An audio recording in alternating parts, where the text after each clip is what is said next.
আমাদের ঘরে অনেক বড় একটা শাক গাছ হয়েছে, চলো সে শাক গাছটা তুলবো। সে শাক গাছটা, আমরা তো ঘরে উপরে থাকি, উপরতলায়, তলের তলায় আছে সে শাক গাছটা, তলে একটু মাটি আছে আমাদের ঘরের পিছনে, ওইখানটা হয়েছে এত বড় শাক গাছটা, মানে আমার কাছাকাছি, আর এত মোটা। তো সে শাকটা তুলে আনবো আজকে। আজকে তুলে আনে টাইম হলে আজকে রান্না করবো, নাহলে কালকে করব। চলো তাহলে শাক গাছটা তুলে নিয়ে আসি। যেতে হবে এখন নিচে, যাওয়ার পরে সে শাক গাছটা তোমার। এই যে দেখো কত বড় শাক গাছ, কত বড় হয়েছে। তোমার তো কাটবে গোটে? ନା ମୁଁ ତ ଶାଗ ଆଣିଛନ୍ତି। তাহলে গোটে কাটিকি নেଉଛି। কাটি দেবে। কত বড় না, কেতে বড় হেলা নাকি, কেতে সুন্দর। এই দেখো কত বড় শাক গাছ হয়েছে, কত বড়। আর এর পাশে কুমড়া গাছ হয়েছে।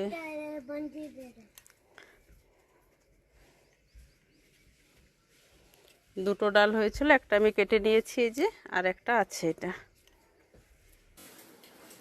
এই যে দেখো কত বড় শাক, একটা ডালেই এক তরকারি হয়ে যাবে, মানে 4-5 জন খেতে পারবে। এর ইয়েটা দেখো, খালি গোড়াটা দেখো কতটা মোটা হয়েছে, কত সুন্দর শাক। এই একটা শাকে দুটো ডাল হয়েছিল, একটা কেটে নিয়ে এসেছি আর একটা রেখে আসছি। এই একটাতে অনেক তরকারি হয়ে যাবে, ভাজা হয়ে যাবে। এই যে সেই ডাটা, এখন এই ডাটা আমি কাটবো, কেটে নেব। ডাটার শাকগুলো ভাজা হবে, আর এত বড় ডাটা তো ভাজা করা সম্ভব না। দেখো আমার এই আঙ্গুলের থেকে মোটা। এই ডাটাটা হচ্ছে চচ্চড়ি করব সর্ষ বাটা। দেখো সব সুন্দর করে বেছে নিয়েছি। এখন এই যে ডাটাটা কেটে নেব। ডাটাটা ছোট ছোট করে কেটে নেব। ডাটার একটু আঁশ থাকে, ডাটা মোটা মোটা ডাটা তো আঁশ আছে, ভীষণ কচি শাক এই ডাটাটা। এই যে ডাটাটা যেরকম কেটেছি, এরকম করে মধ্যখান থেকে চিকন চিকন করে নেব। একটা একটা ডাটা এই যে 4 পিস করে কেটে নিয়েছি, এরকম করে কেটে নিয়েছি।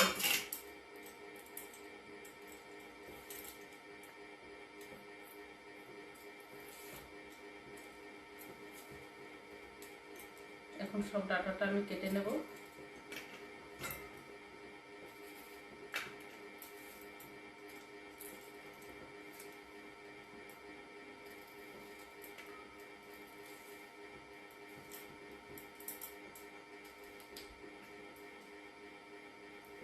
সরষ বাটা দিয়ে অনেক সুন্দর করে বানাবো ডাটাটা চচ্চড়ি।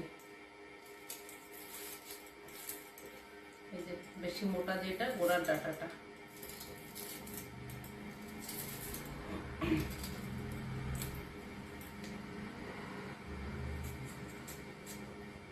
বটি দিয়ে কাটলে সমান কাটা হতো, আমি চাকু দিয়ে কাটছি আর কি। এই যে এটার ভিতর তো পুরো জল আর আঁশ, এই কি মাংস ভরা মোটা যে ডাটাটা। ঠিক আছে, আমি এইভাবে ডাটাগুলো সব কেটে নেই, কাটাকাটি করে আবার রান্না করতে হবে তো।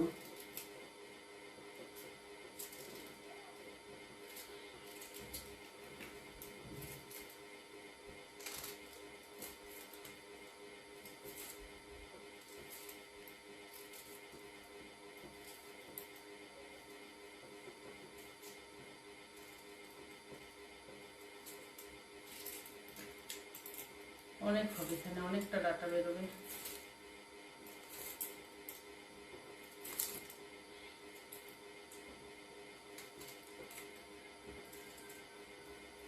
তোমরা কিভাবে ডাটা রান্না করো আমাকে কমেন্ট করে জানাবে। আমি তো কি করে রান্না করবো জানি না, চচ্চড়ি করে দেবো ভাবছি। সজনের ডাটা যেমন চচ্চড়ি করে তেমনি একটা করে দেবো, আর কিভাবে খেলে ভালো লাগবে জানি না। আমার কাছে তো মনে হয় ওইভাবে রান্না করলে ভালো লাগবে, চচ্চড়ির মতন। সরষ জিরে সব কিছু বাটা করে দিয়ে, কাঁচা লঙ্কা এসব বেটে দিয়ে রান্না করলে ভীষণ ভালো লাগবে। আর আমাদের তো আছে সব কিছুতে ঝাল, একটু কাঁচা লঙ্কার ঝাল। ডাটাও কাটা রেডি, এখন ডাটাটা আমি এর সাথে আলু বেগুন সব দিয়েটি একটা চচ্চড়ি করব। ঠিক আছে, তাহলে দেখো কত সুন্দর লাগছে দেখতে। কেটে নিয়েছি। এই যে শাকের ডাটা কেটে পরিষ্কার করে ধুয়ে নিয়ে এসেছি, সাথে আলু কেটেছি, আর এই যে একটা বেগুন, এই দিয়ে চচ্চড়ি করা হবে আজকে। তেল গরম হয়ে গেছে, তেলে আমি শুকনো লঙ্কা আর জিরে আর সরষে ফোড়নে দিলাম। দেবো ওই যে ডাটা কেটে রেখেছিলাম, ডাটা আর আলুটা। এখন দিয়ে দেবো কেটে রাখা বেগুন, আর দেবো এখন কাঁচা লঙ্কা, তারপরে দেব লবণ, আর দিয়ে দেবো হলুদ। এখন এটা কিছু সময় ভেজে নেব।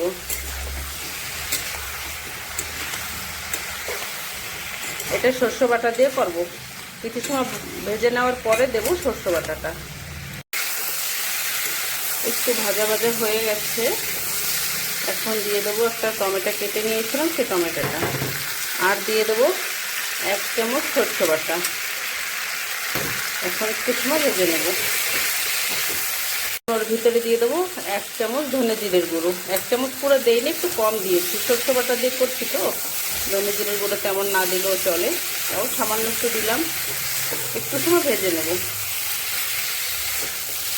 কত সুন্দর দেখাচ্ছে, খেতে দারুণ লাগে এরকম ডাটার চচ্চড়ি, শাকের ডাটার চচ্চড়িটা। এতে সামান্য একটু চিনি দেবো, বেশি দেবো না, অল্প একটু চিনি দিলাম, আর একটু নাড়াচাড়া দিয়ে নেবো, তারপরে জল দেবো। এখন একটু জল দিয়ে দিলাম।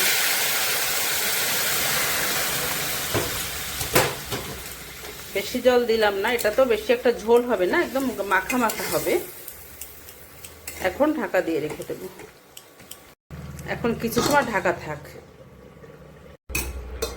একটু ঢাকনা তুলে দেখি কেমন হয়েছে তরকারিটা, চচ্চড়িটা। আর একটু সময় জাল দরকার, আর একটু জাল হলেই তো হয়ে যাবে। দেখো কত সুন্দর দেখা যাচ্ছে, আলু বেগুন সব সিদ্ধ হয়ে গেছে, ডাটাও সিদ্ধ হয়ে গেছে।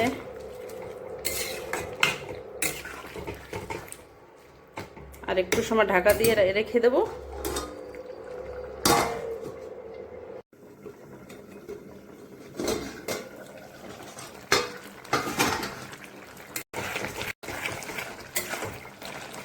একটু ঘোটাঘুটি করে এরকম করে নামিয়ে দেব।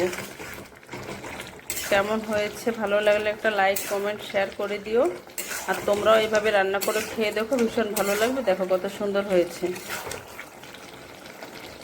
সর্ষে বাটা দিয়ে তো ভীষণ ভালো লাগে। একটু নামানোর সময় একটু কাঁচা সর্ষের তেল উপরে দিয়ে দেবো, উপর থেকে একটু সর্ষের তেল দিয়ে তারপরে নামিয়ে রাখবো। দেখো কত সুন্দর হয়েছে, কোনো কিছুই মশলা দেই নাই, একটু সর্ষে বাটা একটু জিরে ধনের গুঁড়ো দিয়েছি, তাই দিয়ে আমরা চচ্চড়িটা রান্না করেছি। দেখো কত সুন্দর হয়েছে। ঠিক আছে, আজকের মতন এখানে রাখি। সবাই ভালো থেকো, সুস্থ থেকো, আর ভিডিওটা ভালো লাগলে একটা লাইক করে দিও।